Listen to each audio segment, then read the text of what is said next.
Posible ngayong gabi nang isakay sa isang chartered plane si dating Pangulong Rodrigo Duterte. Hindi nagbigay ng pahayag ang dating Pangulo pero ayon sa kumuha ng video, dadalhin sa The Hague, Netherlands si Digong. Dadalhin, no?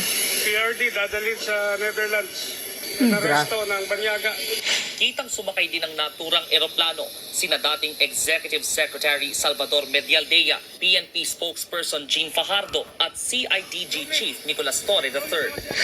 Sabihin nyo kung saan siya dalahin. Sa isang video ng anak ni Duterte na si Kitty sa Villamor Airbase sa Pasay City, kausap ni Medialdea si Torre. Ayon kay Kitty, puwersahang isinasakay ng eroplano ang kanyang ama sa hindi pa tukoy na lugar.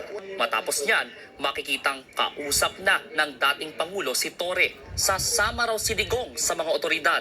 Sasama ako sa ito. Yes, sir. Thank you, sir. Total, nandito naman tayo sa government facility. Yes. So, escape is not a problem. Nothing to lose. Absolutely nothing. Pero hindi raw sasama si Digong kung sa The Hague, Netherlands siya dadalhin. Bakit mo mo dalhin doon sa international body na hindi tayo membro? Malayo masyado yan, Hague. Hindi doon ka nga dalahin eh. Kaya nga, Hindi nga pa ba yan ang Supreme Court yan? Supreme Court hindi na nga nirespeto, Tatay Diggs. Ayon sa dating Pangulo, maituturing na kidnapping kung sa The Hague siya idederecho. Sa ginagawa raw sa kanya ngayon, may malamang pasaring si Digong kung sakaling tatakbong presidente ang anak niyang si VP Sara. May family, lalo na si Vice President. Ikaw bukas mag-presidente yan. Was-was tayong lahat dito. Oh, was-was. Itaboy yan si Tory. Tatakbo yan, mananalo yan. Dahil nga sa ginawa nila. Bago yan, mahimbing na natutulog si Digong sa sofa habang nakadetine sa Villamor. Naka-oxygen mask at mataas daw ang kanyang sugar level. By virtue of the warrant of arrest issued by the ICC, Bago dalhin sa Villamor Airbase, inaresto si Duterte sa Ninoy Aquino International Airport Terminal 3 kaninang umaga. Kinwestiyon pa ni Digong ang pag-aresto sa kanya. The legal basis for my being here, as apparently I was brought here not of my own volition. If somebody else says what is the law and what is the crime that I committed. Kasama ni Duterte na bumalik ng bansa mula Hong Kong ang kanyang common law wife na si Hanilet Avancenia, anak na si Kitty, dating LTFRB chairman at abogadong si Martin Delgra at si Medialdea.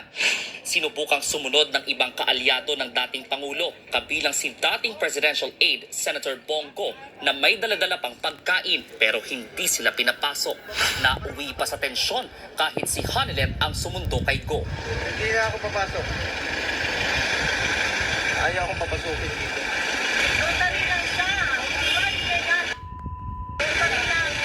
Nagputang ina na si Hanilit. Notary what notary dyan. Magsisigaw na si Hanilit. Ang mga eksena sa pagpapaaresto kay Digong, binatikos ni Nago at dating DOLE Secretary Silvestre Bello.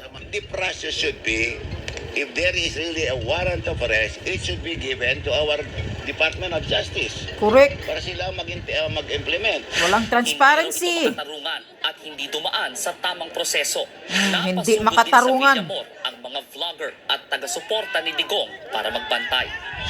Matapos ang ilang oras na pakiusapan, pinayagan namang makapasok ang dalawang doktor ng dating Pangulo para masiguro ang kalusugan nito. Sa isang pahayag, siniguro rin ng palasyo ang kalusugan ng dating Pangulo. Pang-inang palasyo kayo. Mga traidor kayo. Respeto ang former President Tatay Digong. May mga tatay rin po kayo. May mga lolo rin po kayo. Pakiusap ko sa mga kasamahan natin sa gobyerno. Minahal namin kayo noon. Ang mga putang ina.